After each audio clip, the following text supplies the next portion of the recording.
What's up, Jaw Warriors? I'm Jenny Feldman, founder of Oh My Jaw. Welcome to the Oh My Jaw podcast, where we talk about jaw pain like it's the latest trend on TikTok. If you've ever been told that your TMJ problems are just stress, this one's for you.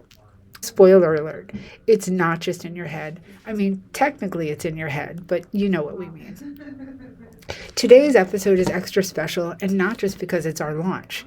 We've got a guest host who is family to me. Shout out to Wendi Grossman. She's a news reporter for iHeartRadio, WIOD in Miami, host of Inundated, a podcast all about re entering the dating world, and the coolest mom to two awesome boys. But what really makes her perfect for this convo? Wendi and I go way back to our University of Florida days as roommates and sorority sisters. She has seen firsthand how TMJ impacts life up close and personal. I couldn't think of a better way to dive into what Oh My Jaw is all about, how this movement started, why it matters, and what inspired me to launch this project in the first place. Oh My Jaw isn't your typical support group. We're a grassroots nonprofit on a mission to turn up the volume on the conversation around TMJ disorders. No boring textbook stuff here. We're talking about the real struggles, the pain, the awkward chewing moments, the endless doctor's visits, and all the confusion and frustration that comes with it. We're here to raise public awareness, tear down stigma, and bridge the medical dental divide. Because jaw pain isn't just a bad vibe, it's a whole lifestyle challenge. On this pod, we're bringing you the inside scoop on life with TMJ. We'll talk about everything from why getting care feels harder than scoring Taylor Swift tickets to how Botox isn't just for wrinkles, and why dealing with insurance feels like a personal attack. You'll hear from experts, lived experience legends, and some surprise guests along the way. Whether you've had jaw surgery, you're fighting for treatment, or you're just here because you get it, this podcast is for you. No one should have to face jaw pain alone, or explain for the millionth time why chewing gum feels like an Olympic event. So do us a favor, hit that follow button, grab your heat packs, ice packs, and soft snacks, and get ready for a wild ride. Don't forget to subscribe, drop a review, and share this pod with anyone who needs to hear it, because TMJ blows, and it's about time that the world knew it. First of all, thank you so much for doing this for me, because we've known each other Yeah. a long time, and each of us have stuff going on in our own lives. Anyway, I'm going to apologize even harder when you see this photo of me that I just happened to find on the desk, not even joking, Let me because see it. it's from 1992. And apparently, can you see it? Not really. Hold on. Do I need readers? I have my readers on now. I can see your face. It actually looks good. Smile. Yeah, but that's the thing. My face, Smile. the Let me pose see you is smile. fine. But look, Let me see you smile.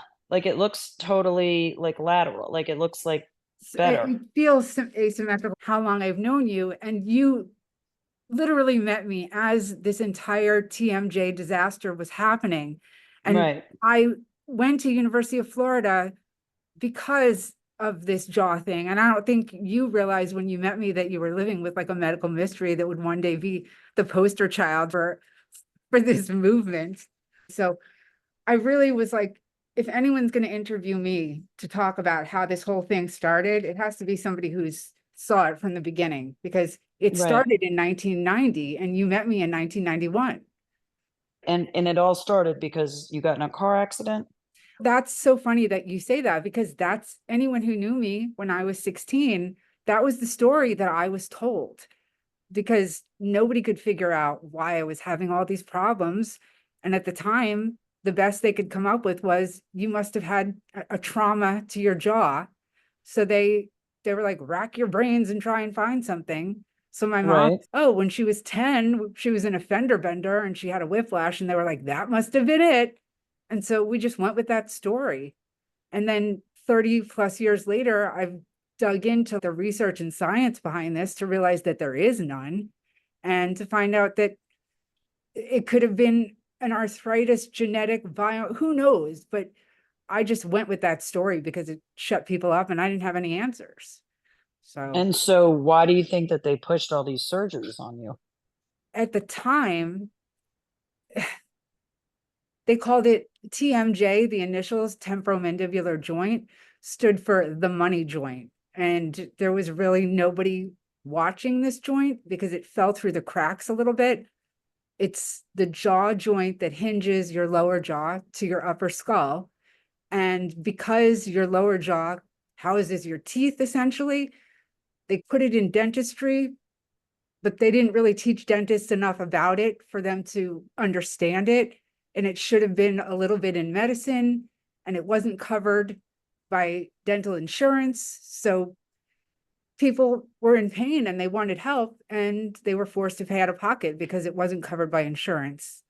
And nobody really had any answers. And that's still the question today. If somebody has pain in their jaw, that's the golden $60,000. Where do you go? Your jaw hurts. Where do you go? What doctor? And Right. that's the argument. So if you are having heart pain, you go to a cardiologist. If you're having headaches, you go to a neurologist. If you're having a toothache, you go to a dentist. But if your jaw hurts, your jaw joint, where do you go? And that's probably the problem, is it probably should be a neurological issue, but They have in 2020, they established a new specialty in dentistry called orofacial pain, which is great for evaluating at some level, but there's very few orofacial pain specialists at this moment. Hopefully it will expand. And even in that field, they're basing it on semi-anecdote. They're working on learning more, but it's still new. And there's still a lack of insurance coverage. And a lot of patients aren't aware that specialty exists, and they're still infighting about what that specialty even is and who do they refer to. Are they and you go so to since this process started, you were just surgery after surgery. I remember your mouth being wired shut, but I don't remember you ever getting relief. I just remember you going for more and more surgery. It seemed every other week you were getting surgery. and one of the things that was so horrible about the surgery is that there was this shame that went about because I'm in college and I have braces, right? And I'm in college and I have these rubber bands on my mouth. And then Hmm. I lost all this weight. And then the rubber bands come off and everyone's, you look so great, you're so thin. And then it becomes, am I anorexic? Or am I just feeding off the control that I have over my body, that I like to be able to control this one aspect of my health and my life? And then it becomes, I remember living with you and you were like, it's not fun to invite you out to go anywhere because I wasn't eating anything. It affects your social life. And then Absolutely. after the first And, surgery, people stop sending get well cards. It gets old. and also it's like your psyche. Yeah. It's a chicken and the egg. Am I in pain from this, or do I have an eating disorder? And So there's a lot of things. It's a Pandora's box, I guess, yeah. that gets opened up after you have the surgery and you're recovering. And then the other thing, which is so funny, look, we went to University of Florida. It was happened to be the place where the guy who's the pioneer of TMJ, this guy named Parker Mahan, and another guy named Henry Gremion. I was lucky that they were there because I was literally a human experiment, but I was also being given a lot of pain medication. So we're in Gainesville where everyone's smoking pot all day long. And I was like, oh, get it away from me. It's horrible. I can't be around pot smoke. And I'm walking around popping Percocet. And then you get addicted to the pain medication and it Right. totally throws you off because you're out of it. But I guess that was like what you didn't have a choice. You had to manage the pain. I didn't have a choice, but I also didn't understand how dangerous those medications were. Like how nobody really did. I was on OxyContin before anyone knew what OxyContin was. And looking But back you now, still kept up with your studies and your grades and you graduated on time. and that, you know what? You're so good at this, Wendy. I mean, you and I were in school together, and I just remember you going to the studio and practicing for this to be your career. And you just do this so naturally. It's just amazing. That's one of the things that's so important for this whole raising awareness for TMJ is that now that I'm in the place that I am in my life where I've accepted how a friend of mine said, how poetic would it be if everything you lived through ended up to be your purpose? And that would be great. It breaks my heart to get calls from people that are in college right now, that are in school, that are saying, I think I need to drop out. I can't do I this. would think because when you are managing your own care, that becomes a full-time job. And certainly we're in our 50s, 51 years old, both of us. So we get it now. But I think when you're in your teens and 20s, which you are in college, it's really hard to just manage college on its own, but then taking on a full-time job of managing your own care. Because honestly, I think one of the most important things to talk about in your case and in general with people that have issues is that you have to be your own self advocate. These people, you have to double check the medicines, you have to double check the amounts, you know about what happens when you go into a hospital. You really do need an advocate that's there like on your behalf, because you can get lost in the shuffle, or you can become a number, or you could be given the wrong medicine. You really need somebody else's eyes and ears watching you. So it does become a full-time job. And I can see how distracting it would be from like studying. And then to your point, if you have a hard time studying and you want to call your professor and say, can I have extra time? And they ask you what's wrong, right? There's this weird, I hate the word stigma, but it is accurate. There's this weird stigma where you would never call a professor and say, I need extra time because I have a jaw ache. You would say, I have gastrointestinal issues, I have a headache, then you would say a migraine. Those things, there's credibility behind them. But if you called your professor and said, I can't because I have a jaw ache, they would say, not a good excuse. And if you Mm-hmm. canceled the dinner plan because you said you had a jaw ache, they would say, then just eat something soft. They wouldn't understand the full body effect of it. And I also think, again, when you're on all this major pain medication, you're not yourself. You can't focus. You can't think. You can't take tests. We're talking about taking synthetic heroin, aren't we? Correct. Yeah. And that's another thing. A lot of the doctors right now, and I understand we are in an opioid epidemic, I get it, but the first surgery I get, maybe Tylenol, Toradol, whatever, it works. Some patients are at the beginning of their journey with TMJ. They're just starting to have jaw pain. Maybe it's a post-COVID thing, inflammation. Maybe it's the extra stress in this crazy world we're living in. All, I'm not saying TMJ is all mental, but stress does definitely make things worse. But there, There are patients who can't really manage their own care, probably because they're on such heavy medications and because they feel spacey and they can't focus. yeah, You had your parents you kind just of saw it happen, and so right. that this brain fog stuff that you can't really explain, where people are saying to me all the time, Jenny, you cut me off, and I say, if I don't get the thought out, it's gone. Maybe it'll Mm-hmm. come back in 5 hours, Mm-hmm. but it's not because I can't process. It's because if it's processed, if I don't get it on paper or get it in my phone, it's gone, and Right. who knows what that's about. That could just be aging, but it certainly dulls your Right. senses, I think, when you're on pain medication. So I think one of the most important aspects of this is that it is new in the medical industry. Like you said, they're not even sure which doctor you should see if you do have jaw pain. So that tells you how new it is. But you do probably, each person needs a very good advocate that they can rely on, that can help them on their behalf, since they're going to be foggy and on medication and not feeling well and probably not able to deal with calling insurances and that kind of stuff. All of that stuff. And as much as it's all look, very much there needs to be more in medicine and research, but just more understanding and credibility and empathy to the fact that this is a real thing, that it's breaking apart. I've spoken to women that are afraid to have children. They're like, how am I going to carry this child? How am I going to breastfeed this child? How am I going to push this child out and clench? I know women who, look, broke apart my marriage in some ways, financially and with stress and with blame, and you're not giving me enough sympathy, and everything comes into play with chronic conditions, and that's where this falls into. And then why are women so much more affected than men? That's an argument. And there are people that say women are just more likely to seek treatment. And I was like, if a man's knee hurt as much as my jaw hurt, I'm pretty sure he'd go have it looked at.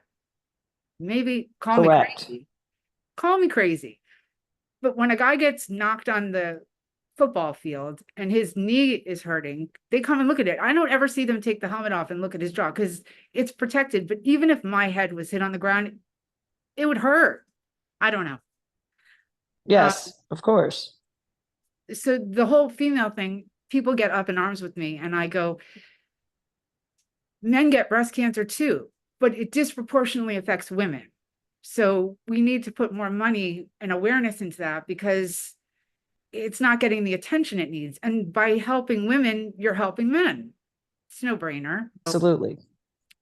It's very humbling and frustrating and empowering at the same time because there's a lot of girls, women, people, sufferers like me that want to use their voice but don't want to show their face because our self-esteem is destroyed within our own community. We look at each other and we go, oh yeah, I see where one eye doesn't close and I see where you're asymmetrical.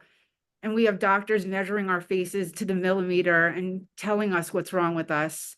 So I look in the camera and I'm like, oh, I'm just looking at myself for an hour. That's like the crux for every woman, right? That's a very female thing to think about when whether you're recovering from something or not. So adding that on top of the plate certainly makes things difficult, but certainly for men too. I don't think when you are getting these surgeries and they're disfiguring your face, there's no amount of makeup you can put on if your lips are not aligning. I remember going out to lunch with you. You were here to visit your parents years ago. We went to Grandpa's Deli. I don't know if you remember this when they I had do. first moved into their home. And we were eating, and you were just spitting all over. Like the French fries were flying out of your mouth. Your jaw was not aligning to shut. Yeah. When you were saying to me, when I clamped down, like my teeth don't, like if I, everybody opened their mouth right now and said, oh, and went to shut down, their teeth would click. yeah. Yours did not. Yeah. And it's again, that's another whole thing you have to think about is there's, like you said, I'm sure a lot of people feel very uncomfortable going out and eating in front of others when their face is not aligned. Your Still, jaw seems to be more aligned now, though. Did it it does. shut your jaw? Yeah, it's shut. So your teeth do click now? Yeah, it's called an anterior open bite. It's because my condyles resorb. So the bottom of your jaw is a mandible, and then you have this bone that comes up. This is the condyle, and it's like not having a shin bone. It's like not having Do the you leg. think after going through all these surgeries that you needed them, or do you think they were excessive? That's the thing. Yeah, I think it's all excessive. I know I shouldn't have had rib grafts. That was ridiculous. Those were 4 unnecessary surgeries. I shouldn't have had any of the fat grafts, but this is going to be on the website and everyone's going to go, oh my God, she has strong opinions. No, I think I shouldn't have. I'm not saying what anyone else in the planet should or shouldn't have had. I'm talking about my personal experience.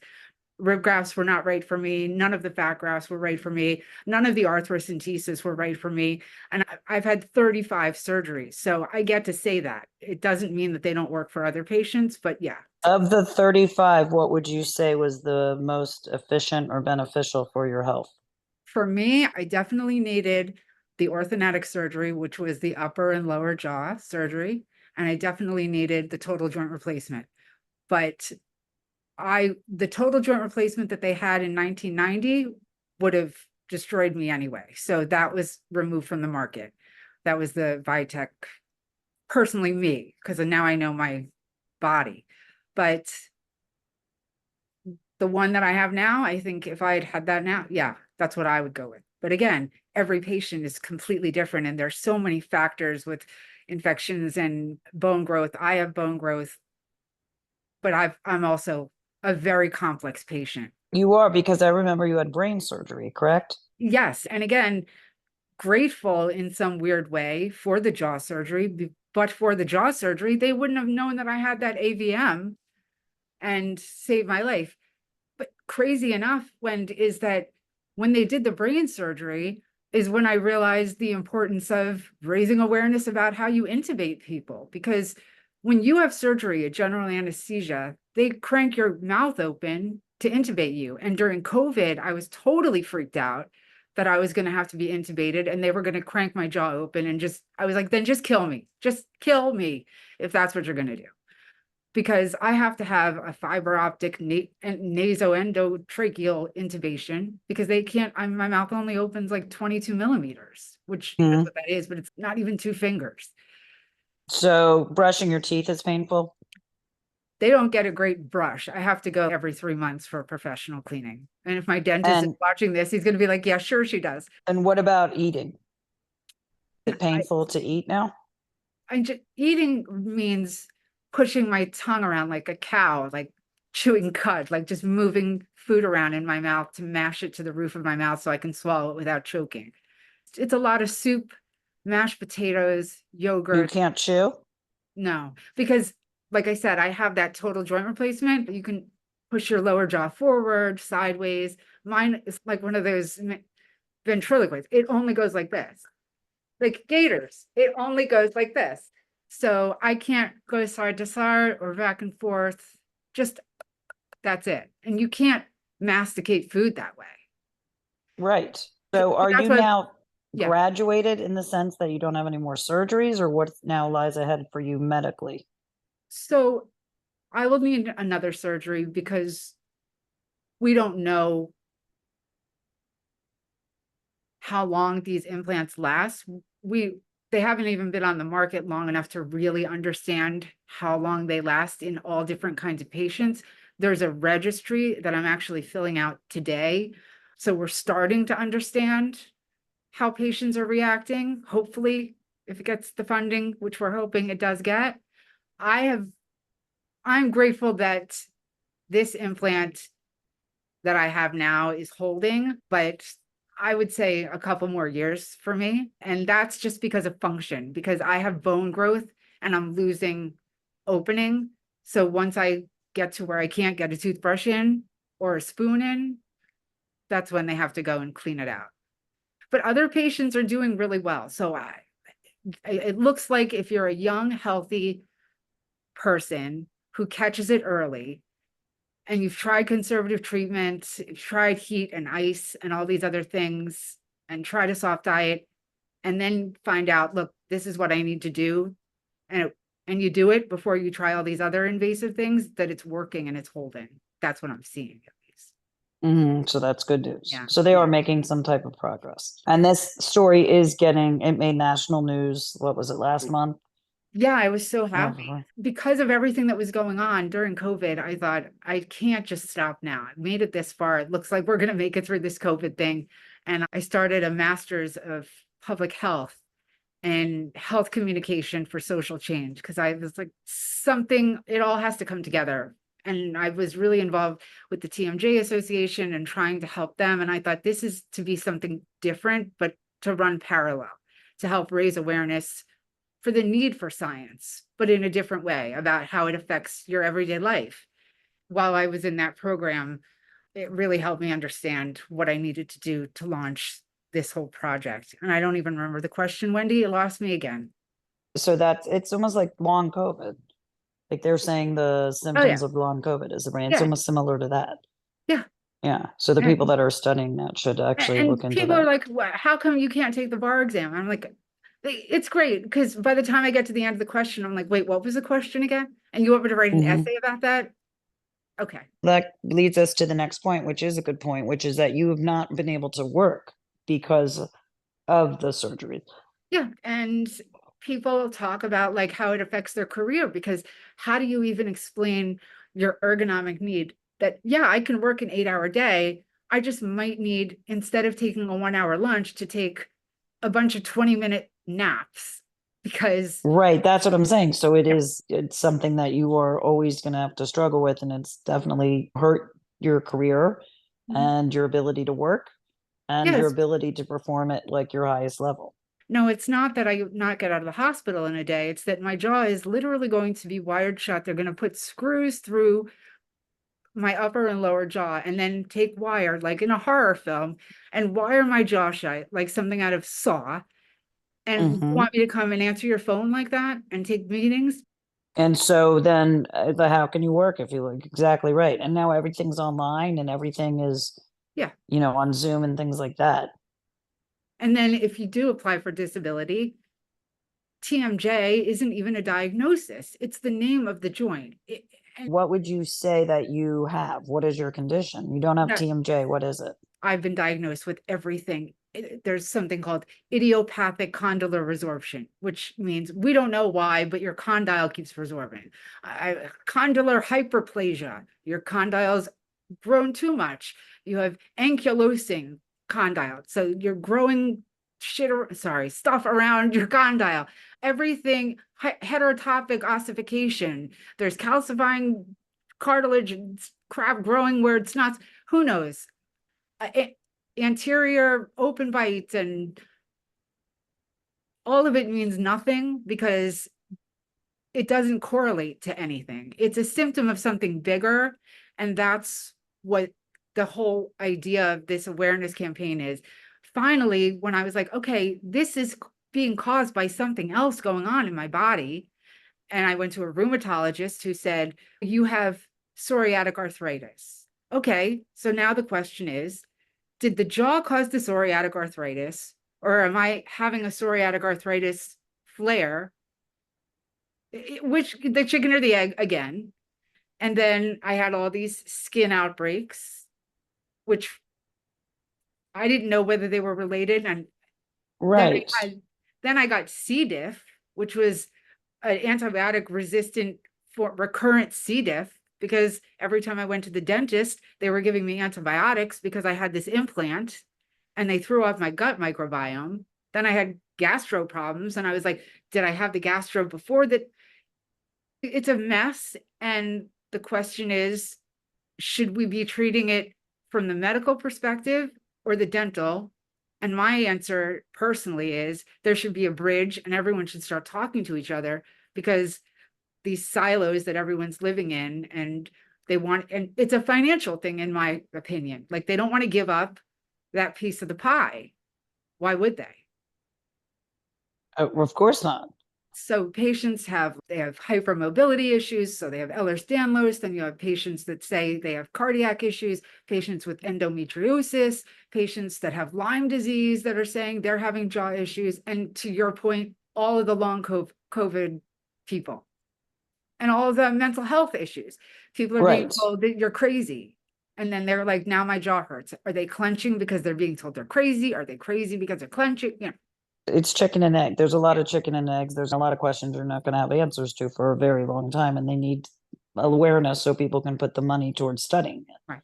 And now, because right now it's like a drop in the bucket. And the prevalence that we have, the numbers right now are like 33 plus million Americans are saying, like, one in every few Americans has pain in their TMJ joint, which, as you asked, what is the diagnosis? So I'll get calls like, it's not TMJ, it's TMD. And I'm like, TMJ, TMD, I can't get into the minutia over what we're going to call it because we don't even know what it is. So it's really an umbrella term for 30 different things that could cause pain in your jaw.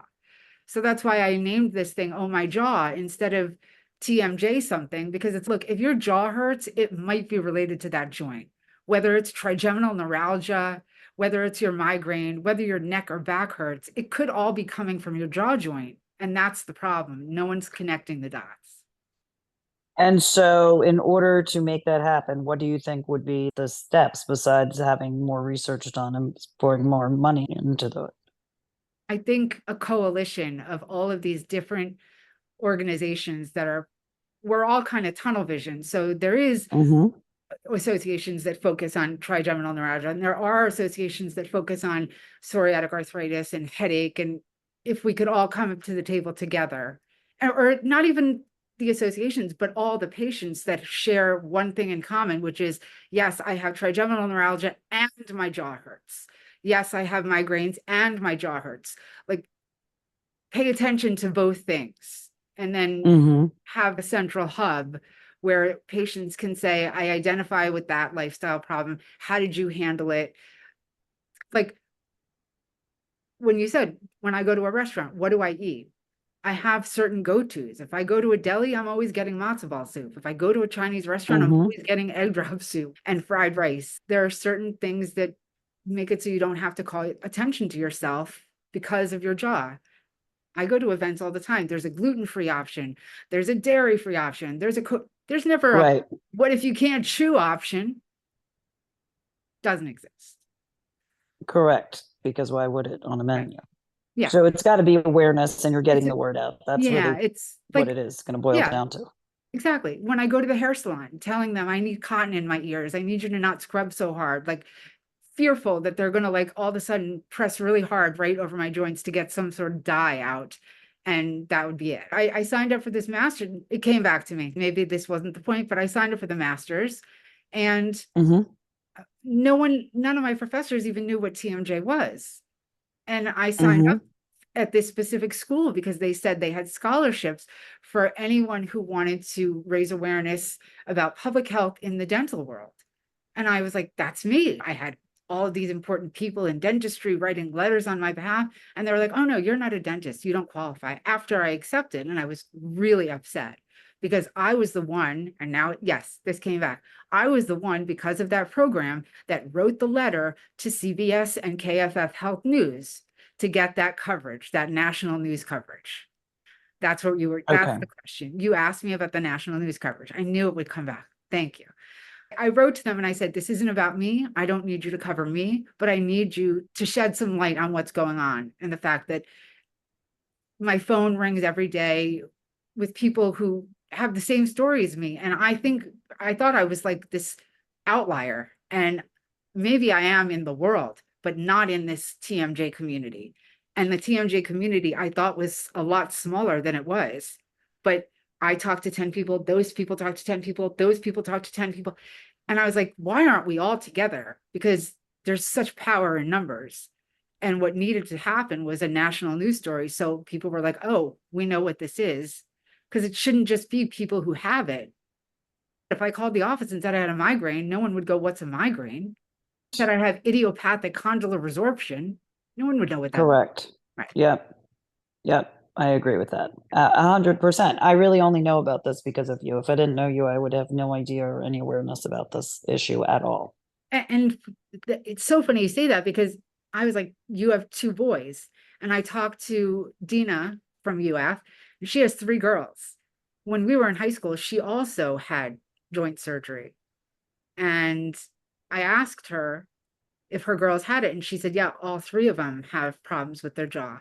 Well, we guess so. But again, who knows? And that's where this whole genetic estrogen piece comes in. She has three girls. Now, if it's more prominent in girls, why? They called it cheerleader syndrome because it would show up around puberty and when you were in like your childbearing age, and then again during menopause, or when you were older and you started to have osteoporosis and you would lose estrogen. That's when people Mm-hmm. seem to have, anecdotally, I hate to keep saying it, but I have to cover myself, like from the people I talk to, that's what I seem to hear.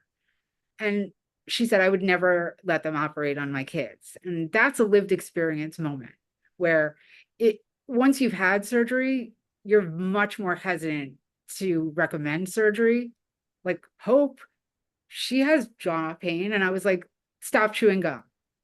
I would never, ever I didn't even let her get braces. I was like, I you're understand fine. that. It adds character. I understand that though, because you're now paranoid and you've had a pretty, would you say your experience, I think people mean, but I think because of the lack of knowledge has been pretty traumatic. Your body's definitely suffered some major trauma. Yeah, it took me, I think, like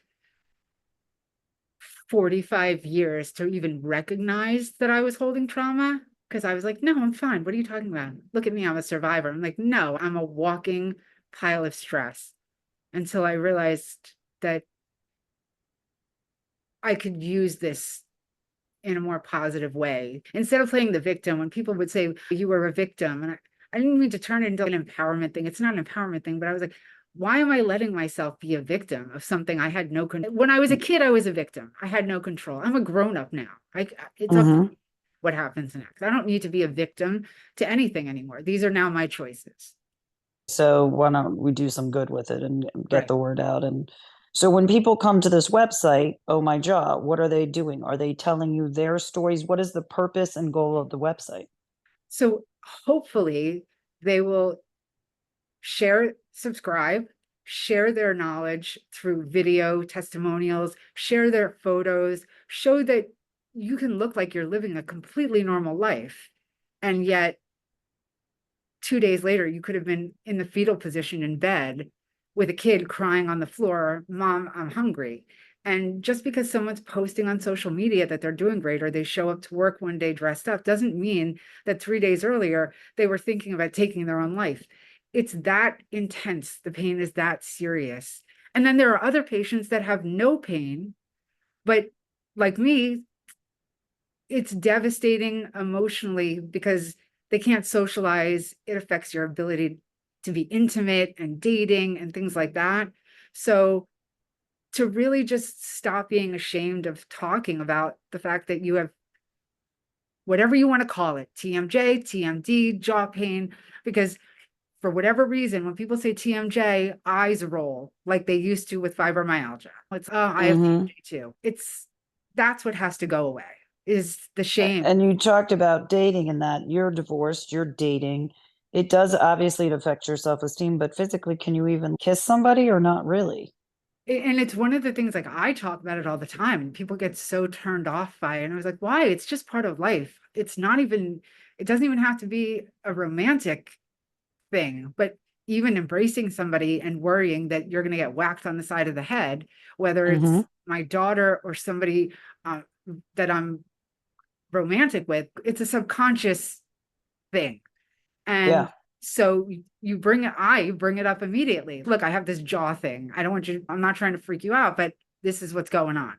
And that goes, But before you meet dates, do you feel that you have to tell them, listen, I have a jaw injury no, because or I have, but not because I'm trying to give them a heads up on anything that I can or can't do. oh, I meant in the sense of, do you feel that at this point in your life you have to tell the people, listen, I've had a bunch of jaw surgeries in my face, or do you just go on the date like without saying that?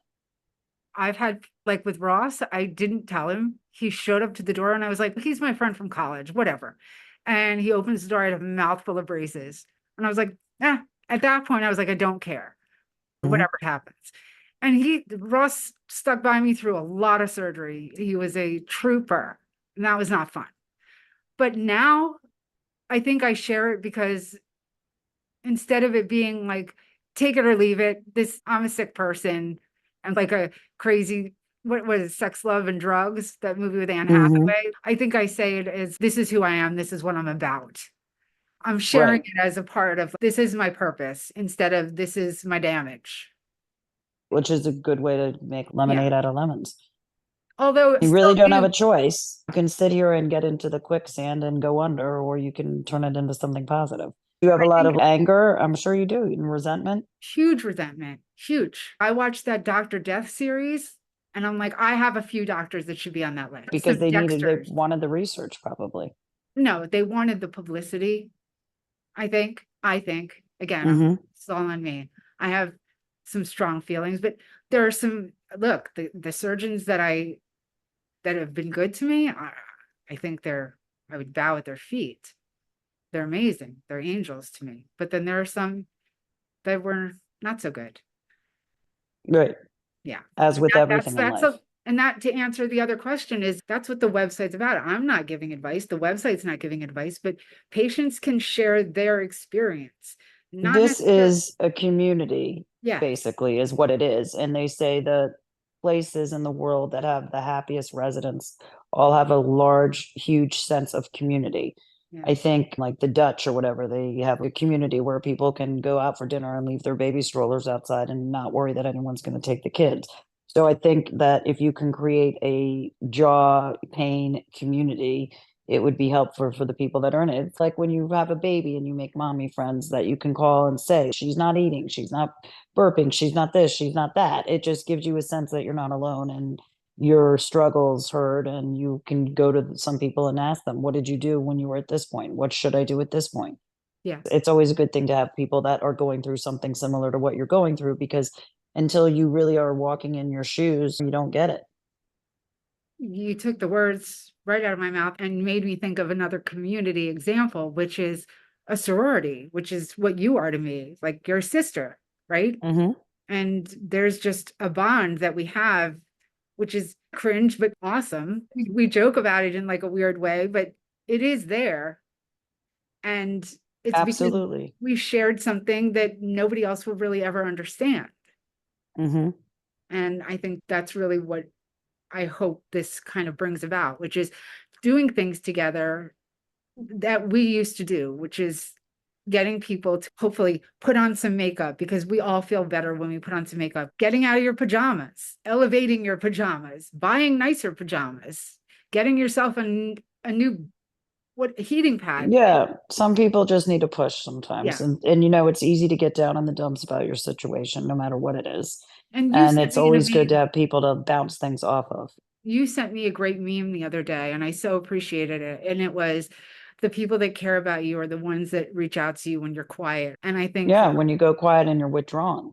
yeah. And so this is a community of people that it's very isolating when your jaw is wired shut and you're forced into a world of texting and you can't really socialize and you're embarrassed and you have one eye that doesn't close and your nose is running and you're drooling and whatever that you're eating from a syringe, who knows what your situation is. And just to know that somebody else going through what you're going through might reach out to you, even if it's just to ping you. That's what it's about. To recognize the silence and let people know that if they are suffering from this, they're not alone either. Yeah. And that they can use this as their community. Yeah. Yeah. Thank you so much. All right, that's a wrap on this episode of On My Jaw. Huge thanks to everyone for tuning in. We'll see you. We appreciate you. If you're vibing with what you've heard, don't forget to hit that follow button, subscribe wherever you're listening, and most importantly, share this with your crew. You never know who might need to hear it. We've got new content dropping every other week, so keep your eyes peeled and your ears open. Stay tuned, stay connected, and we'll catch you next time. Until then, take care of yourselves, and remember, it's not all in your head.